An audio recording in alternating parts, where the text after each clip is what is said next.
Prarambh, Utsaha Parambalam. Taking inspiration from Honorable Prime Minister Narendra Modi's vision.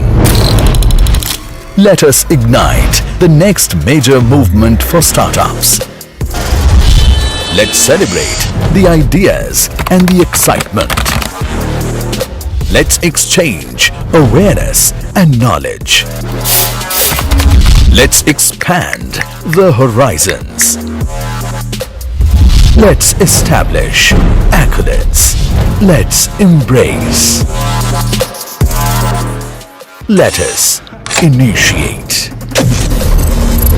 Prarambh, Utsaha Parambalam. Startup India International Summit.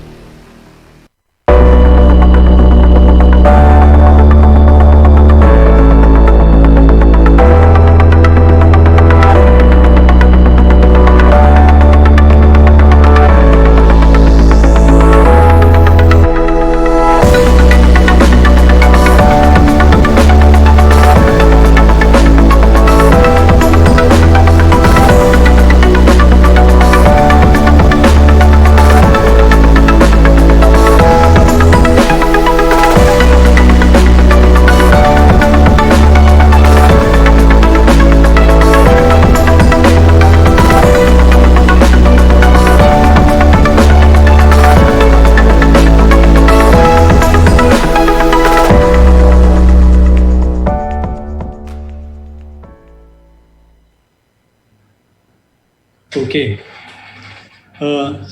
So good afternoon, all of you, and welcome to session 20. I hope you are enjoying the session so far. And we have a really exciting panel today to discuss a very important topic, industry academia collaboration to promote entrepreneurship. Academic institutions, startups, and industries have a very important and symbiotic relationships. All the major industrial and technology hubs are anchored around top-class universities, and that is for a good reason. If you think about it, many of the famous and iconic companies were started in college dorms and are based on technologies that were created while in college or with active collaboration from universities and industries.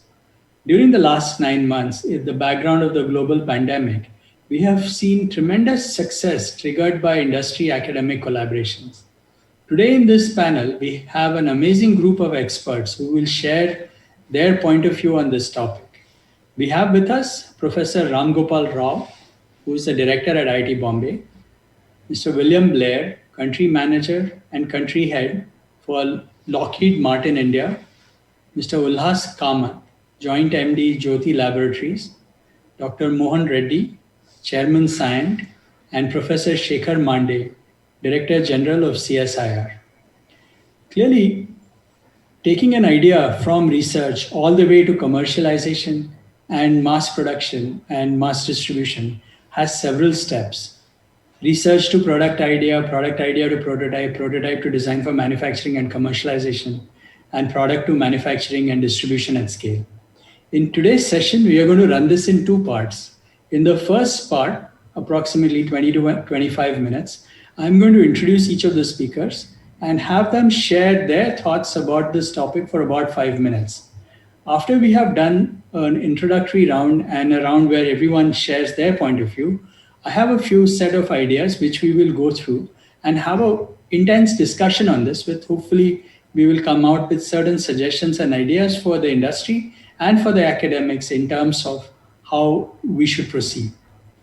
To get this started, I'm going to invite Professor V. Ram Gopal Rao, who is the director at IIT Delhi. Of course, IIT Delhi is a premier technology research institute. An institute is well known for research faculty and for the work that they have done in the world all through many years. They are known for their world-class graduates. I would like to point out that IIT Delhi has produced over half of all the unicorn founders in India. This is something I didn't know, but it is really an amazing statistic. Before joining IIT Delhi as director in April 2016, Dr. Rao served as a P.K. Kedkar Chair Professor of Nanotechnology in the Department of Electrical Engineering and as the Chief Investigator for the Center of Excellence in Nanoelectronics Projects at IIT Bombay. Dr. Rao has hundreds of papers in the area of nanoscale devices and nanoelectronics and is an inventor on 45 patents and patent applications, which includes 17 US issued patents. And 12 of these patents have been licensed to industries for commercialization. So he's very familiar with how this whole process works. He's a co founder on two deep tech startups at IIT Bombay, NanoSniff and Soil Sense, which are developing products of relevance to society. Dr. Rao is a fellow of IEEE, fellow of the National Academy of Engineering, Indian Academy of Science, National Academy of Sciences, and the Indian National Science Academy.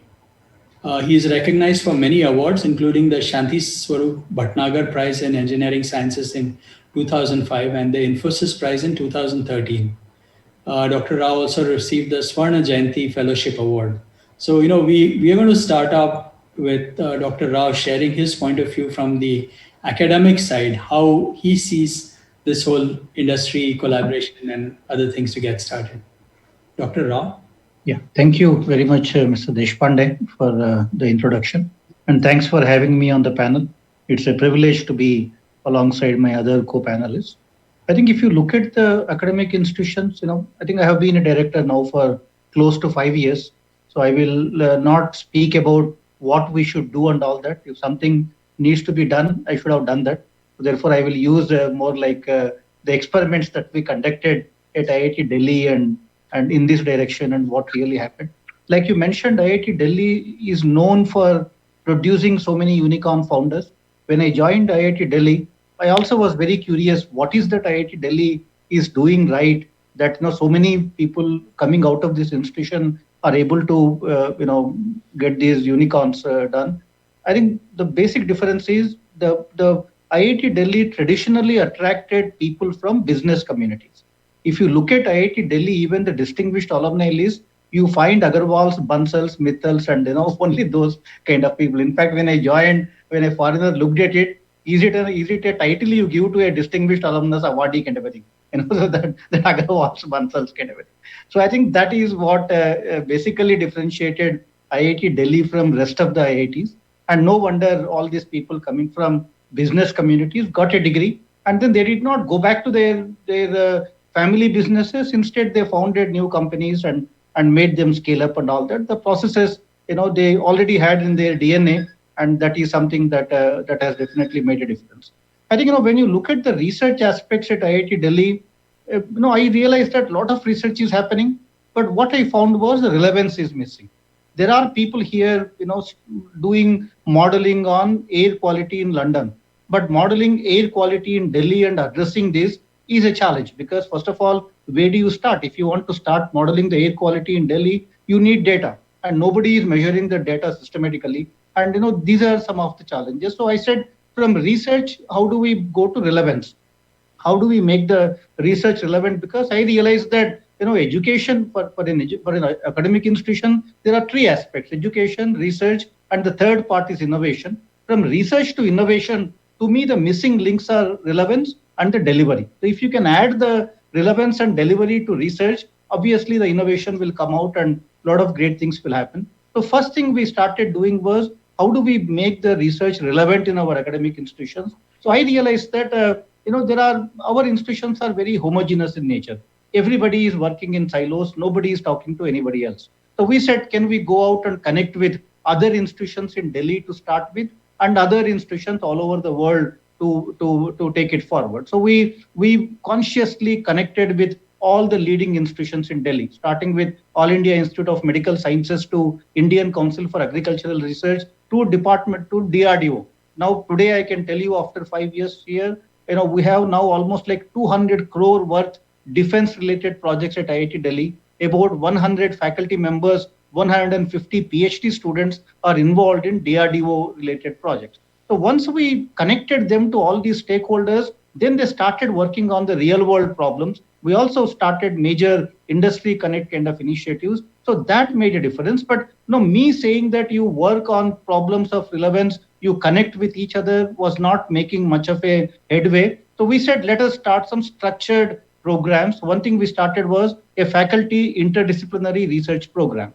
And we said, if two faculty members from two diverse disciplines come together, work on a problem which has a societal relevance, institute will fund their research from the internal funds. We gave them at least 10 lakhs over 2 years kind of a thing to each of the faculty members who are involved in that. And the same thing we extended to faculty working with AIMS and other kind of institutions. So once we started the structured initiative, I could see at least hundreds of faculty coming out of their comfort zones, beginning to interact with people outside their disciplines. And then that led to a lot of innovation. So, for example, in 2016, IIT Delhi was doing about 100 crore worth of research per year. Now, this year, we will be touching something like 500 crores per research. So, 5 times growth in research has happened because people have just needed to come out of their comfort zones, interact with others, and work on a problem which has a societal relevance. And one that was, a major eye opener for me, that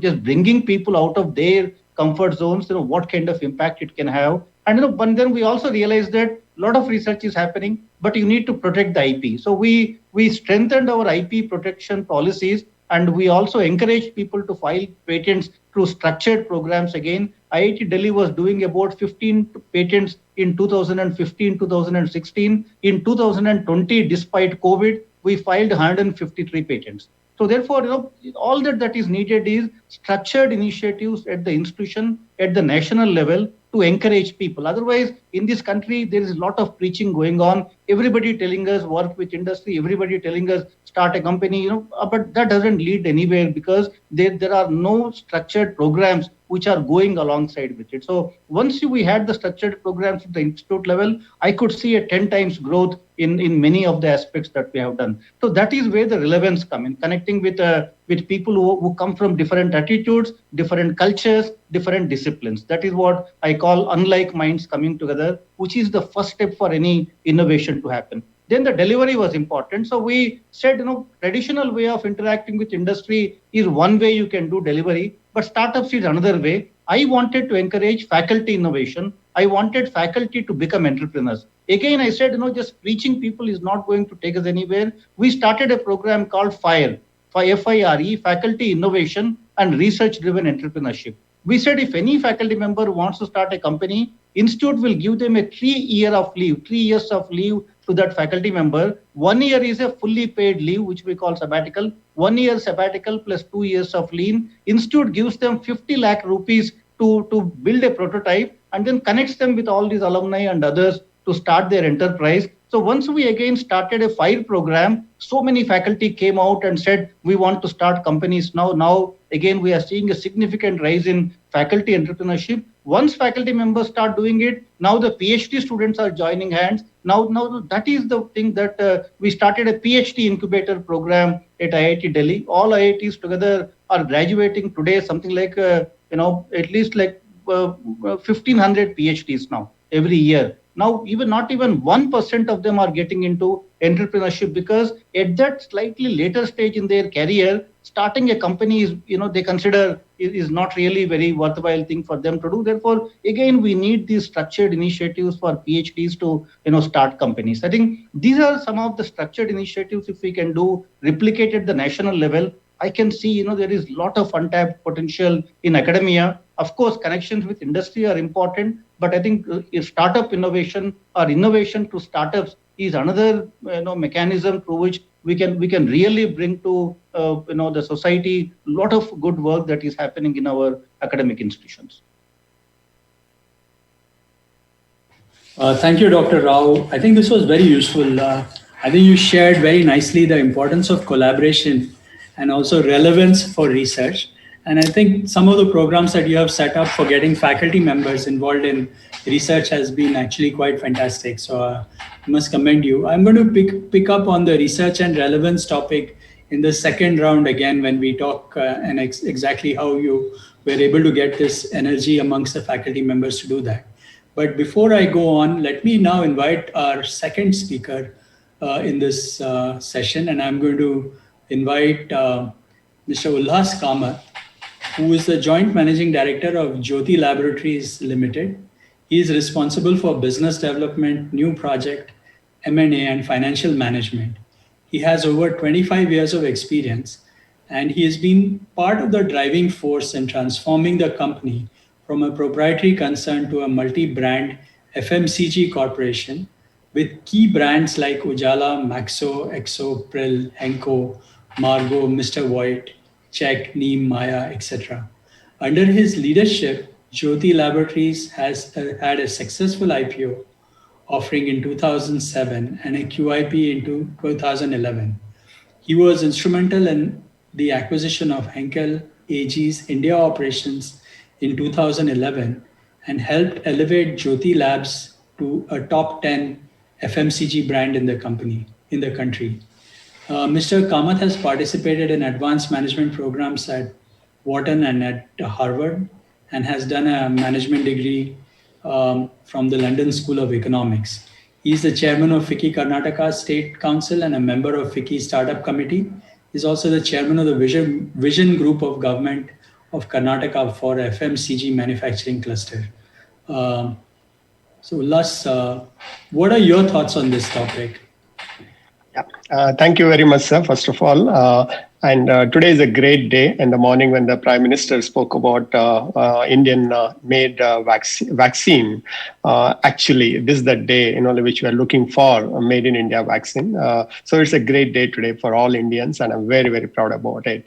And to share the panel with the distinguished speakers whom you have, it's personally for me, it's a privilege and an honor to be amongst all of you. For me, industry and academia, it's always been there and will be there. It's only that we need to see how best we can marry each other's requirements and get it going. And entire West is built, as you rightly said in your opening remarks, is based on the partnership between industry and academia. But in India, it is more restricted to the premium institutes and the best of the best colleges, IITs and IIMs, and not beyond that. And we are a small FMCG company with about 2,000 crore turnover, about 6,000 employees. But we all started with 5,000 rupees investment. My chairman started 1984 with 5,000 rupees investment. That time, it was a startup, but we didn't know about it. But today, when you look back, we did that without much government support. I mean, indirectly there was support, but not direct. But today, Government of India is standing up tall and saying that this is Startup India, and this is what we need, the job creators. And job creators don't have to be coming from the, elite institutions, which is required. They bring a lot of pride in us. They make us unicorns. But we need small million, dollar companies also good. They can create 50, 100, 200 employment. So my whole thinking is this collaboration, what we're talking about, should be at a district level. And we have more than 6 lakhs SMEs today who are operating. They need also the institutions' help to get better efficiency, better productivity, better cost-cutting things, which can be done from the institute, from the universities, no doubt. So I have a few things that what we learn in the colleges today, most of us are not relevant when we really get into the job. And it is widened much, much more what it is now, or probably about 20 years back. Absolutely, when you come, whichever the university you are, you come as a fresher into the industry. That gap has to be bridged somehow. The second one is the internship. I completely agree that it has to become a part and parcel of not only undergraduates, but even during the postgraduate, it has to be a compulsory internship as a part of their education. So a person who is doing the civil engineering, he should know how to mix the cement. When he works on a builder, he will realize that. So that's very, very important from my point of view. And the entrepreneurship can be taught. Most of the people say that they're born, but no. I have never been an entrepreneur, but today I can say that, okay, I'm like an entrepreneur. So it can be taught in the colleges. It can be taught by showing the inspiration stories. Fear can be put by showing the failure stories. But by the time they become a graduate, if they can also say that I'm an entrepreneur, nothing like that. We need 1 million jobs to be created every month. But for that, we need the job creators as well. And objective of the collaboration should be to change the mindset in the students, saying that become an entrepreneur. And internship today is more like getting a job in the company, and they do best to get absorbed. But the intent should be to become an entrepreneur. And while the startup comes with lots of good ideas, but they need how to get the proof of concept done, how to raise the capital and access to the market and ecosystem. This can be much better provided by a corporate. So my personal view is that the corporate should work closely with the local universities or education institutions and help them to get that entrepreneurs out of them. A little bit of nudging, little bit of kindling. I think today's youngsters absolutely they'll be interested in getting in as an entrepreneur. Trust me, today if somebody is saying that my son has started a startup, there's a pride in the parents. It was not there 10 years back. It was not that 20 years back at all. But today, if somebody is saying my daughter is working for a startup, there's a pride in them saying the word is very good, very good. So people wants to work for small companies and people want to start their company. So we are in the right time, doing the right thing in the right way. And a platform like this is the best thing to learn. And I'm extremely happy for the opportunity. And I'll take your questions if there is any in the second round. Thank you very much, sir.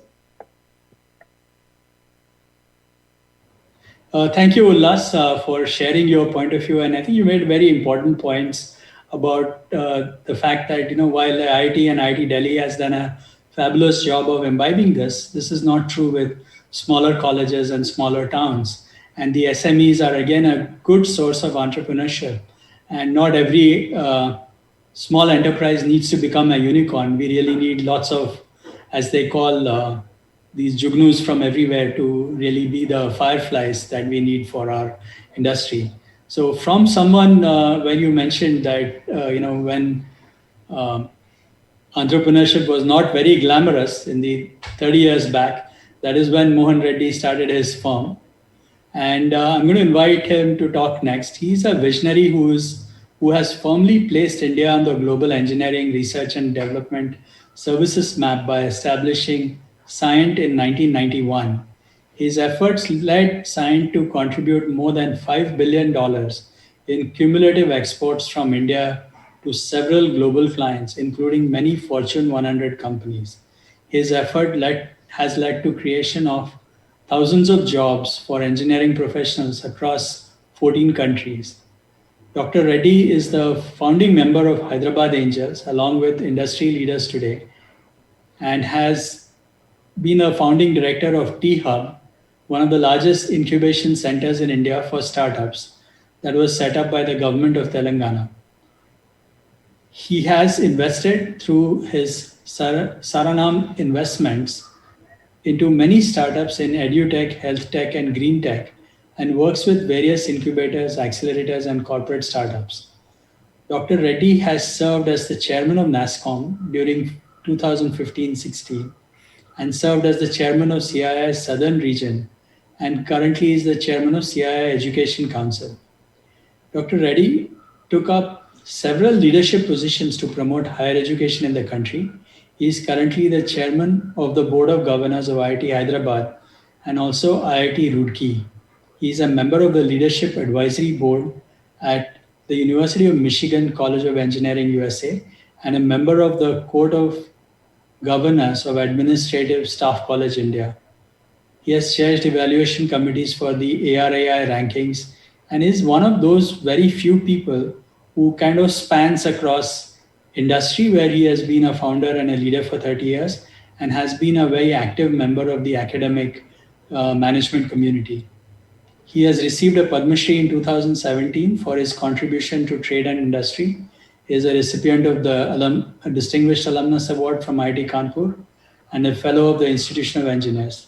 He holds a postgraduate degree from IIT Kanpur and University of Michigan in the US, and also is a recipient of 4 honorary doctorates. So anyway, beyond all this, Mohan is a great friend, okay? And he has a lot of good opinions and ideas, and I invite you to sort of straddle through both the industry and the academic world and get us going in terms of how can we energize this whole activity. Thank you, Anand. Thank you very much for being very generous and kind with your introduction. I appreciate it. Certainly, I think it's a privilege to be on this panel along with you and many others. I believe that it's a very apt discussion that we're going to have this afternoon on this issue relating to industry academia collaboration for promoting entrepreneurship. There are 3 key buzzwords, and I qualify for all 3 of them. I'm an entrepreneur of a 30 years standing, all right. But I also have been an industry leader and I spend considerable amount of my time in academia. Need for entrepreneurship or need for a collaboration between industry and academia couldn't have been any more important than what it is today. I'll give you 3 reasons why I think it's important. I think Mr. Kamath talked about it very briefly, that today we put about 1 million people for jobs every month in this country. So approximately we put 10 million people in the streets of India. Or for that matter, given that we have also got the demographic dividend, that for next 10 years we will do that, which means there is a necessity to create 100 million jobs or 10 crore jobs in the next 10 years. So therefore, the only way we've seen from the West, it's fairly well documented, that new jobs get created by entrepreneurship, not by existing companies. So the result is entrepreneurship becomes very important. The second point I like to emphasize is that the Honorable Prime Minister of this nation gave a clarion call of saying Atmanirbhar Bharat. So which means that it is all to do with self-sufficient India. And if we truly become a self-sufficient India, we have to definitely have the ability to innovate, engineer, manufacture, and support. It's not just manufacturing in India will do it. So therefore, there is enormous amount of need at this point of time to make sure that we collaborate between industry and academia to make sure that we will have products and services which are developed in India, for India, and then for the globe. The third reason I think, this is the apt time, is that we, in the reasonable memories of past, I don't think technology has been accelerating at a pace which is accelerating at this point of time. Enormous amount of changes that are coming in, the fairly large number of disruptions.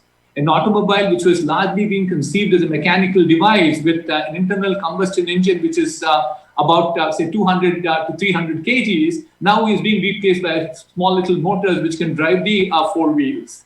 So the result is that, and then it probably helps you the environment. Or look at what has happened with our cameras itself, or our platforms is this type. And look at what COVID has done to technology too. It has accelerated the digital transformation.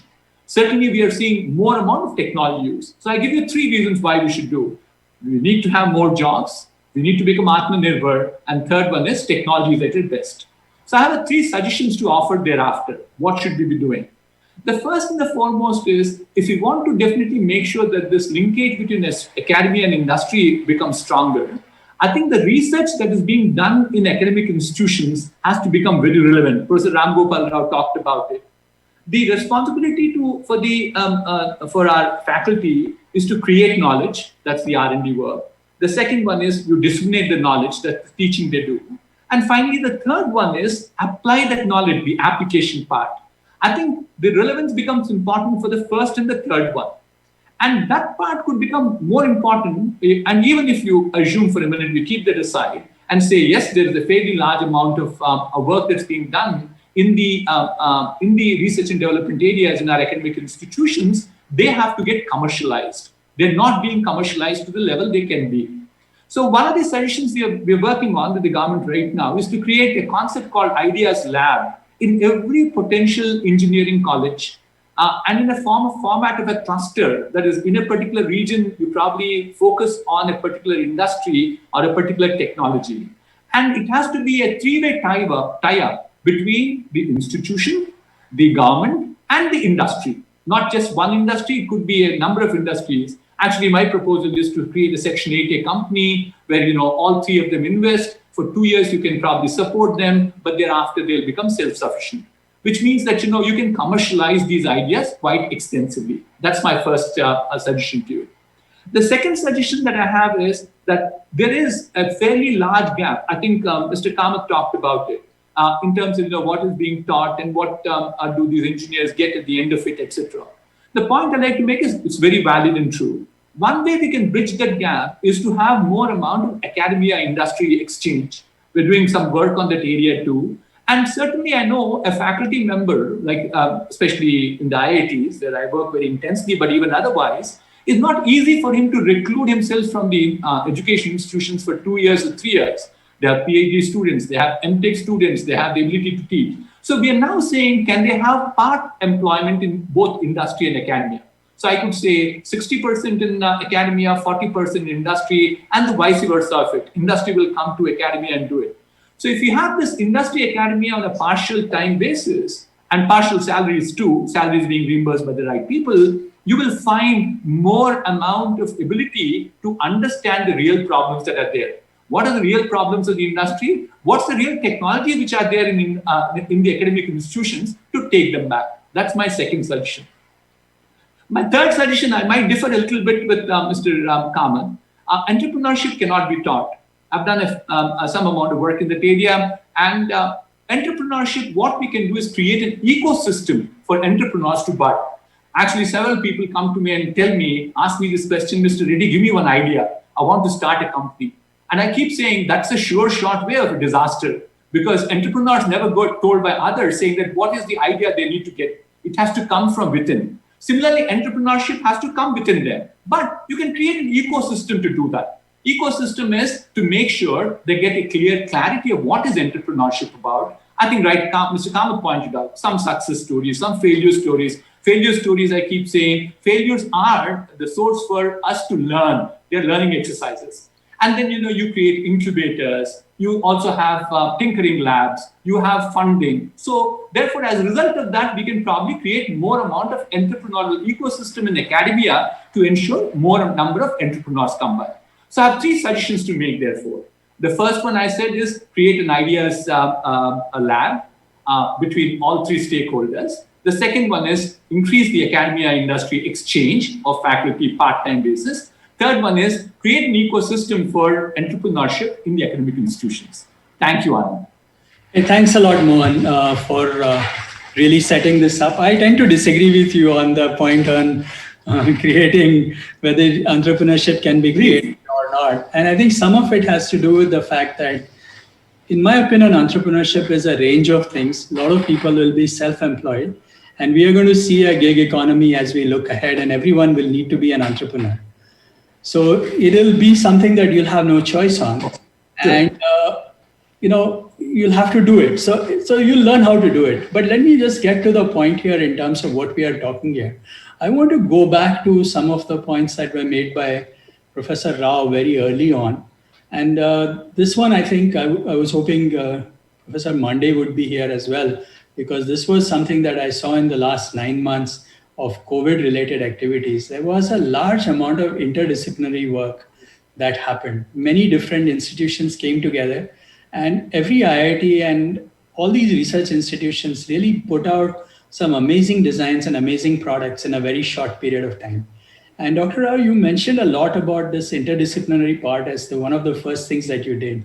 I'd like to push a little bit on that and see how do we create this whole collaborative environment for people from different groups and different disciplines to come and work together, when we have had this sort of philosophy of you do 10th, in 10th you decide whether you want to do biology or maths or things like that. So we have been isolating ourselves for so long. So I'd love to learn from you as to how difficult was this interdisciplinary activity that you did? And Mohan, I'd like you to add on the new policy that the government has put out for multidisciplinary stuff.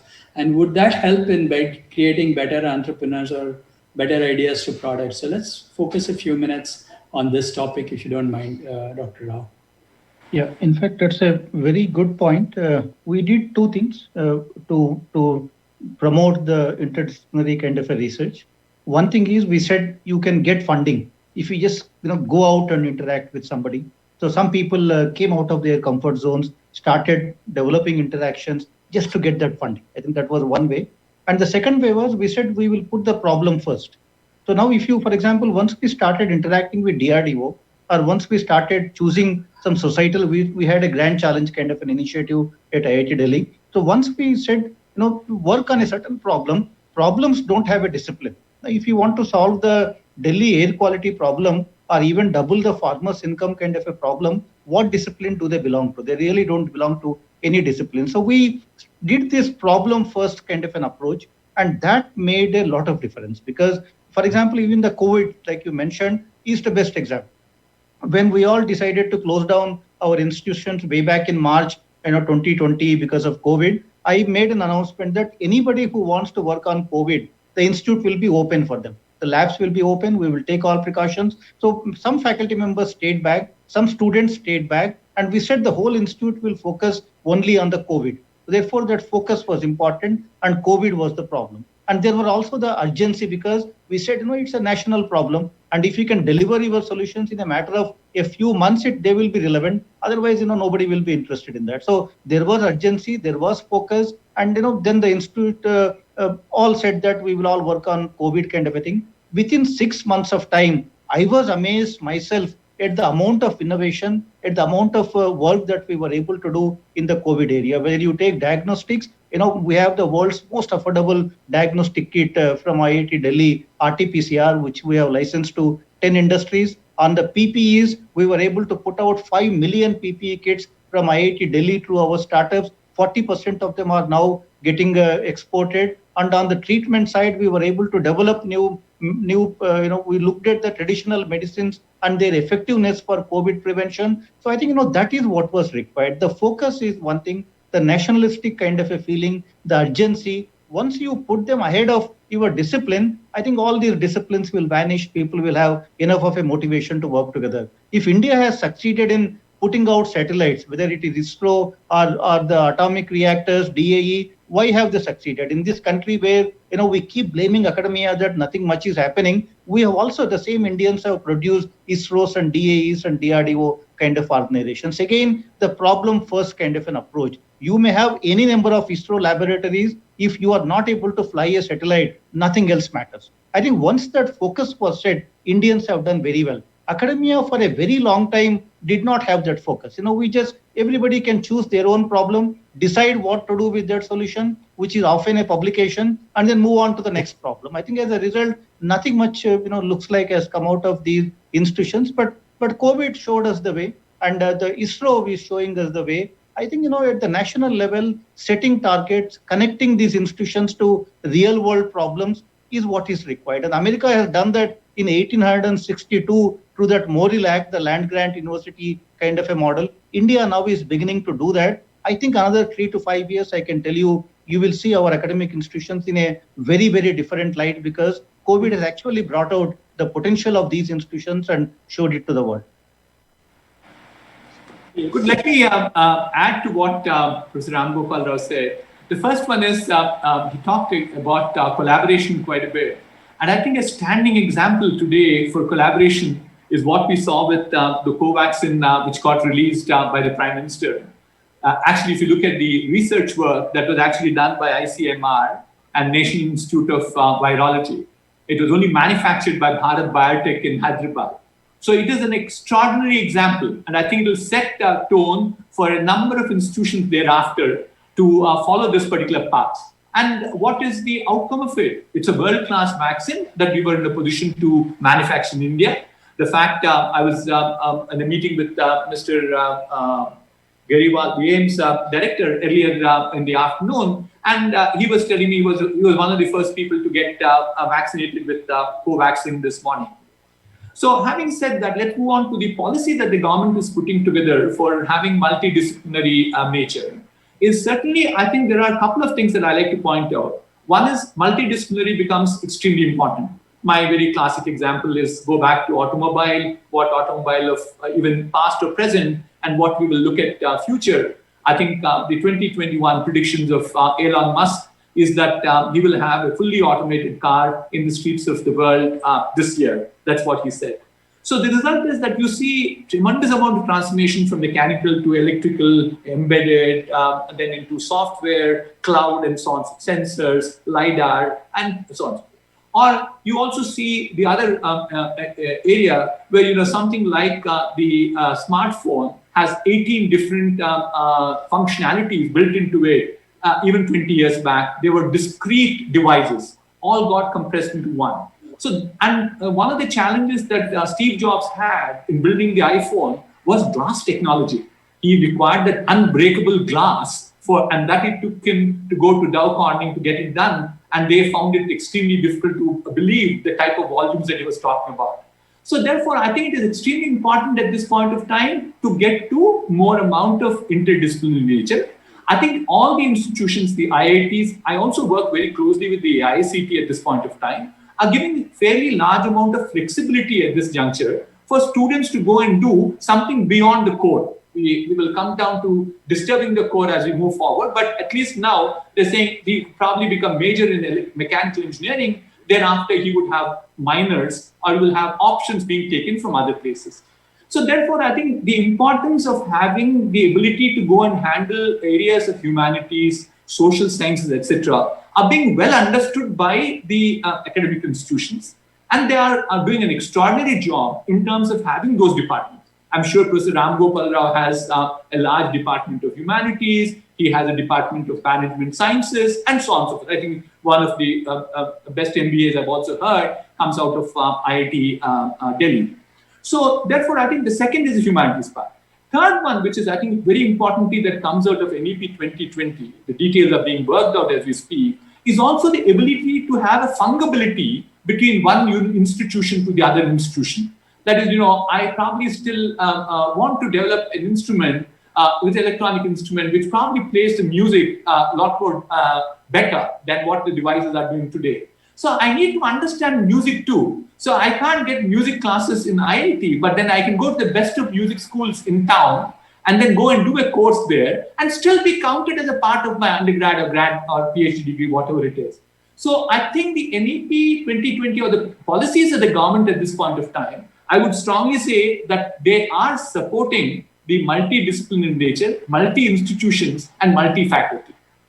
Thanks, Mohan. Let me now invite Professor Mande, who has joined us. We were commending you and your efforts around COVID-19 and how we were able to get multidisciplinary activities to happen in a very short period of time. So, of course, all of you know that Professor Mande is the Director General of the CSIR, and there he manages one of the largest research units worldwide in some sense in terms of the number of scientists and the people we have. So we are very privileged to have you here, Shekhar. Would you like to comment a bit on how industry and academia relationship and partnerships are working out? And would love to get your thoughts to get this started.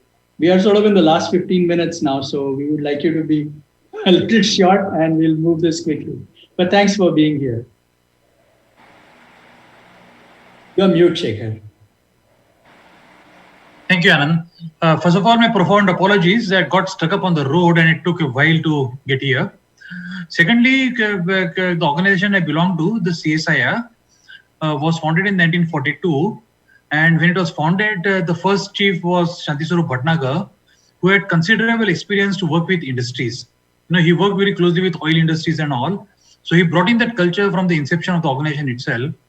And 1/5 of the grant when we started was given by the Tata Trust.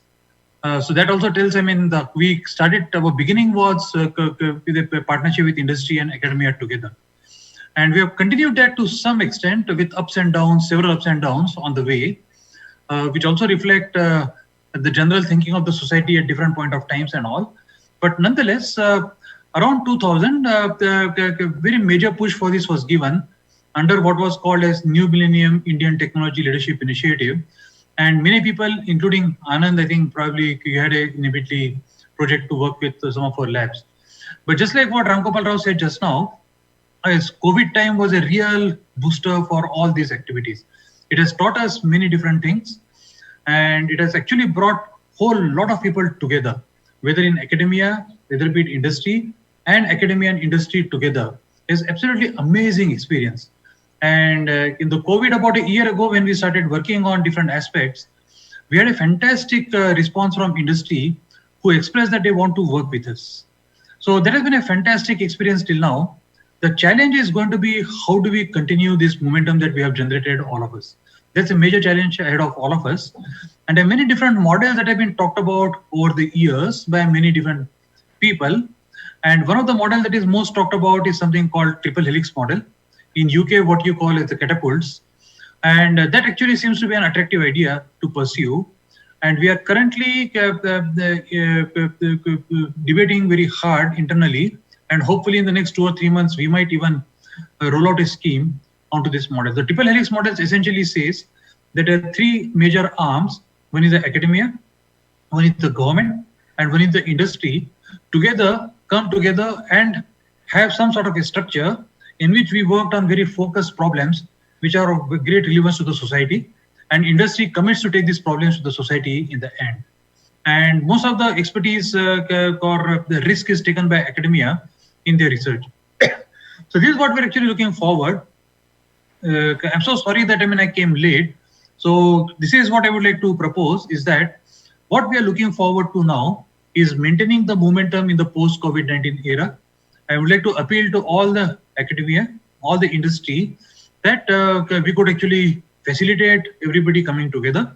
And if you are successful in rolling out this triple helix model, please do join us with all the enthusiasm so that we can see how we can bring benefit to the larger section of the society.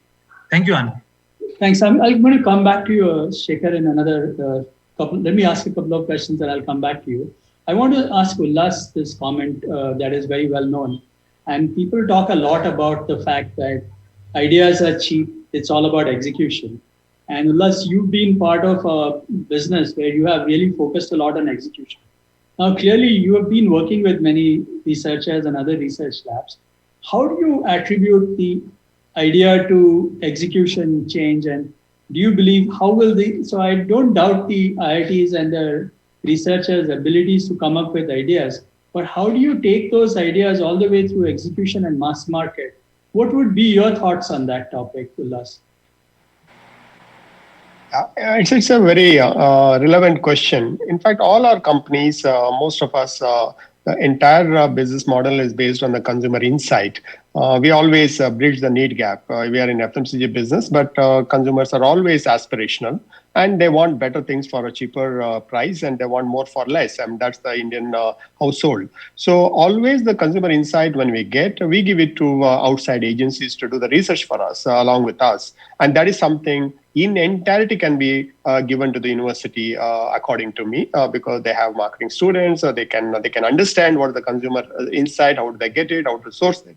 But right now, what we do is that we give it an agency. Agency will give us the final report, and then we'll get into our R&D, and our R&D people take their time, maybe 3 months, 6 months, 1 year, 2 years, and they'll develop. Some of the portions of our R&D we outsource both in India and overseas, and to get it faster get the result. And once you get that, then we go back to the consumer again, and we do the testing again, take the feedback and correct it. Then we launch at one particular state, just to get the feedback, then go all India. So if this takes about 3 years' time or maybe 2 years' time, this can be shortened, according to me, if you were able to get the access to the R&D of institutions, if you get the expertise of the faculty and some of the amazing students in the university, and we can work together with win-win situation. And I think there's a huge collaborative possibility in this area for companies like us who are in consumer goods.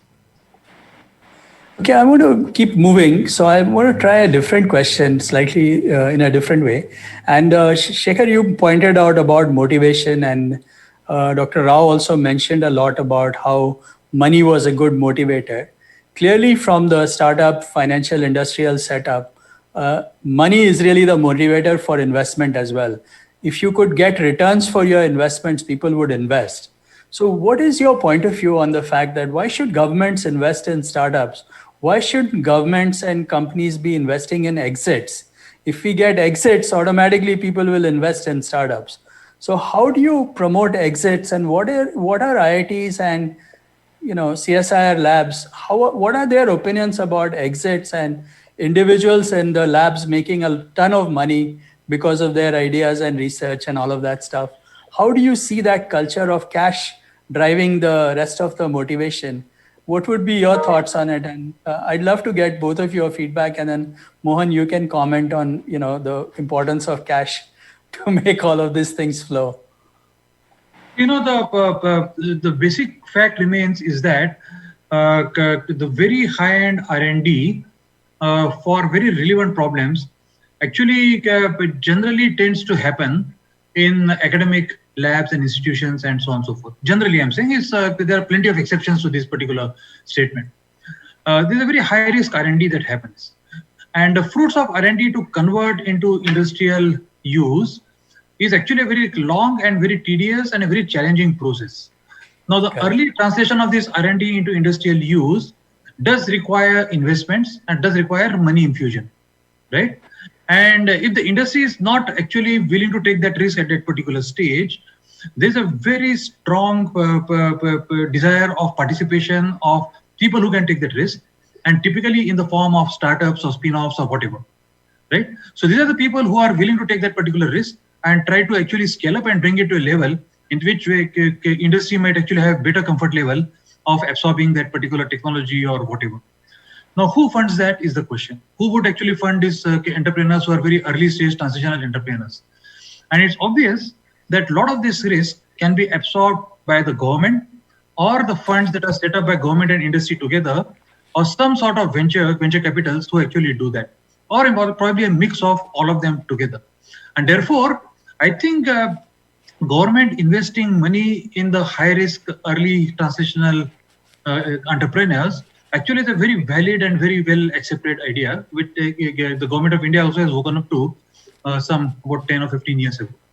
So that's actually an absolute must, that government must continue funding the early stage entrepreneurs for this particular reason.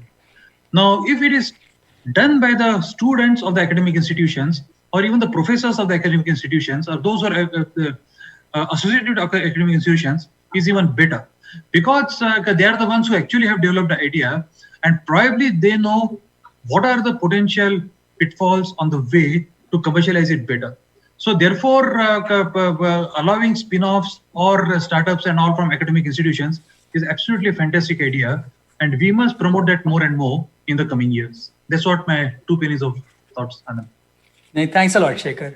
We'll get a very short comment from Professor Rao and then Mohan, and I'd like to conclude because we are at the last 5 minutes now. Yeah, I think this is a very good point. In terms of research investments, like I was mentioning, the interdisciplinary research at IIT Delhi, we invested about 5 crores of institute money, but we put a condition that after 2 years of people working with each other, they have to get funding from external agencies. So if they don't do that, if they don't write a proposal to outside agency, then they will be debarred from any future funding. So with that condition, we invested about 5 crores at IIT Delhi. We got back this year about 80 crores out of those investments. So I think 5 crores investment, 80 crore return. That is how the interdisciplinary research is so attractive. The second thing is about earning money from IP licensing. It's very important. I think we're all filing about 150, 200 patents every year now. How much money are we earning from that? To me, earning money out of IP licensing is like a lottery. Just imagine IIT Delhi has about 17 unicorns out of our alumni. If only we had 5% equity in Flipkart, we would be sitting today on $1 billion investment. But Flipkart did not happen on the campus. Those guys would have got the idea on the campus, but went out and started it. So what we are doing now is the student startup action plan. We are catching our students very early. When they say, I have an idea, institute invests in their idea at a very early stage in return for some equity, hoping that one day some of these Flipkarts will give us back those $1 billion. I think these are the things that we need to do, but the future financial models for our institutions need to incorporate the IP, the equity investments. They are going to become very important for us. Mohan, final words from you, and then I'm going to summarize. I'm aligned to what Professor Ram Gopal Rao said, except for the fact from the little bit I know, government money cannot be funding private institutions directly as equity. So therefore, education institutions also set up a Section 8A company. Thereafter, through that, they have to be doing the funding part of it. I'm also not a strong proponent of saying government should fund startups, because government money, government accountability is far, far different.